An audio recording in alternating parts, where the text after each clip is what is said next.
You're listening to the Home Staging Show podcast. I'm your host, Cindy Lin. This is a show where we talk about all things real estate, home staging, and to live and to sell. Welcome back to season 11. This is episode 2.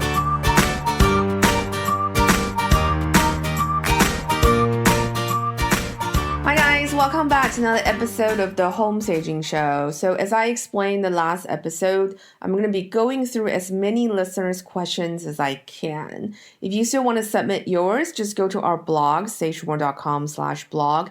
Click on any blog post and you will find a form on the sidebar.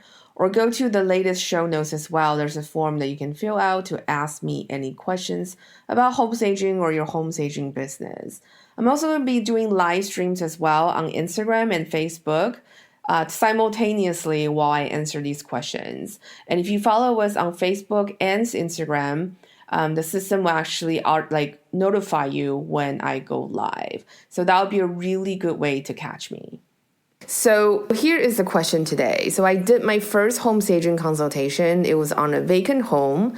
The home is a model home for a new construction townhome in a community which attract many young professionals as well as looking to downsize.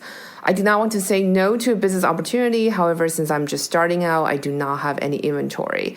If I'm asked to help to stage this home, how do you recommend I go about getting furniture without going over my head in inventory expense? So I think this is an excellent question, and probably a lot of you encounter this as well when you're first starting out in the business, or even if you're being in business for a while and you're short on cash and you're not sure if you want to add more inventory for your business.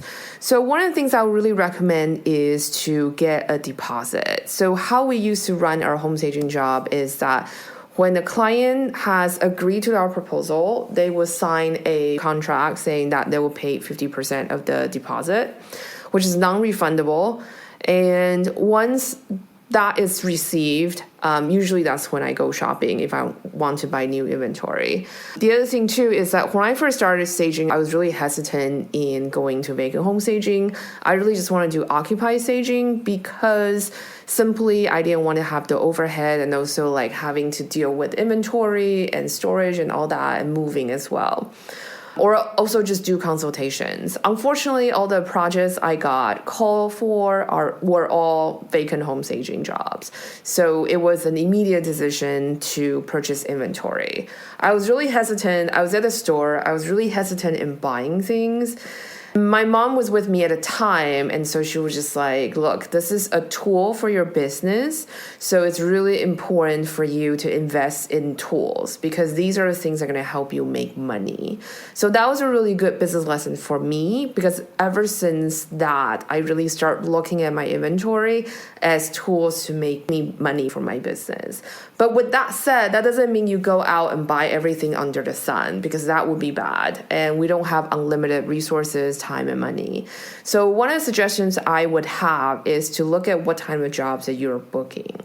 So when you're first starting out, you will want to do as many different types of projects as possible because you can get a really good sense of what you like and what you don't like. And then also you can figure out, for example, the logistics for doing starter home is a bit different than logistics of doing a multi-million luxury home. Simply the amount of inventory is going to be different. The size of inventory is going to be different. So the vehicle, like the moving company, etc., is going to be different as well. So when you do different types of jobs, you're going to encounter different types of logistics. Some of them are fairly easy to handle, and some of them are simply kind of like the elevation of like the smaller original problem. But either way, it's a really good way for you to learn what type of jobs you like and what type of jobs you don't like. And when you figure that out and which type of jobs you can excel at, it's much easier for you to niche down and find your sweet spot. Because that's exactly what I did in my business. And once we start niching down, it really changed our business operation. The operation was so much smoother. It was really leaner because we're just focusing on one type of homes to stage. So that means that I just need to market to that certain type of demographic, that type of real estate agents who represent that type of home. And also inventory wise, because we only did a specific kind of home. So the inventory size is roughly the same. I mean, we're not going to get like an oversized sofa simply because that's not the type of job that we do. So operation-wise, with storage moving and also buying, it became much more streamlined and much easier as well. Also, the other thing too is in the very beginning, you can also consider renting. Renting is a really good way for you to gauge in terms of how much to charge for inventory, because rental companies can usually, because they buy in bulk, so they can really get a lot of stuff in, with much lower cost. So one of the things you can consider is by looking at also how rental companies run their logistics in terms of arranging movers, communication with the clients, what kind of things are they billing you for. So those are kind of the good practices you can look into when you're working with rental companies.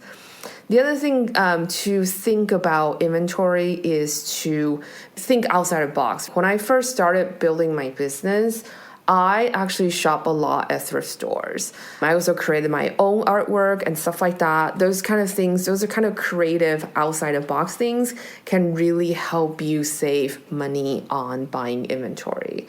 Because ideally, sure, we want to buy all the pretty things from all the nice stores, but realistically, when you first started, you might have to do a lot of do-it-yourself type of things. Like I spray painted light fixtures, for example, to use them in staging. I borrow stuff from my friends and family, like their furniture, home accessories, that kind of thing. In the beginning, it's really important to be very conscious about your cash flow, because ultimately you need cash flow to run your business, especially in staging type of feel. Even if you're renting furniture, you still need to supply, things like soft goods, for example, like people don't rent bedding. You need to bring in, like additional artwork, lifestyle accessories, just little things. So those are kind of things that you need to really think about, and also just like figure out what are some of the things that you can save on and what are some of the things that you should basically invest.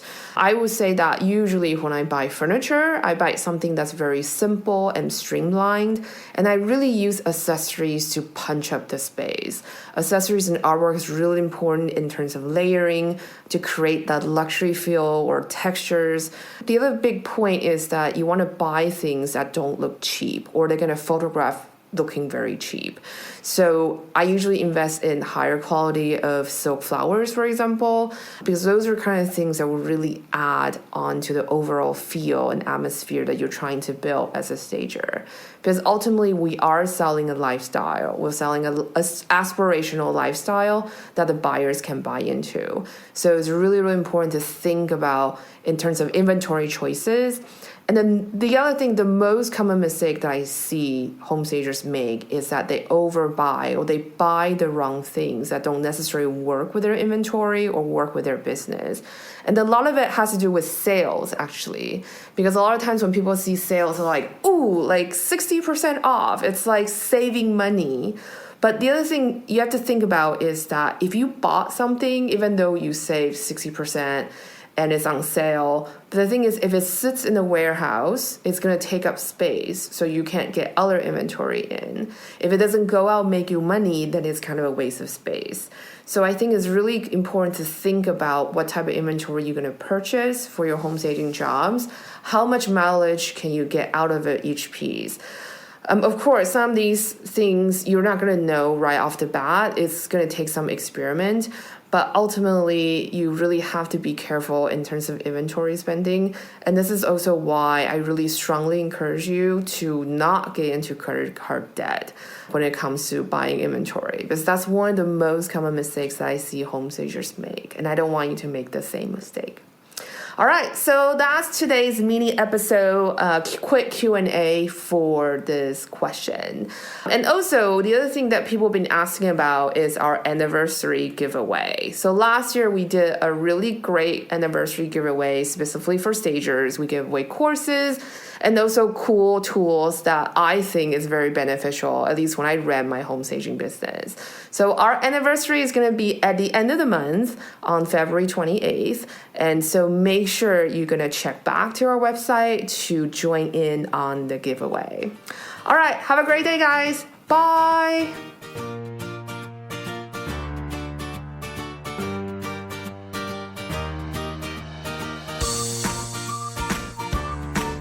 So that's it for today's show. Thank you so much for listening. If you want to help and support the show, there are 3 ways to do so. You can leave a review and rating on iTunes. You can share the show on social media, or you can donate to support the maintaining costs for the podcast. You can make a donation through the show notes or on the sidebar of our site. If you haven't left a review on iTunes, please do so. This will help us grow the show and book more guests. If you have any questions, feedback, and suggestions, you can comment on the show notes. You can also find the show notes by going to stagemore.com/podcast. That's it. Have a fantastic week and happy staging.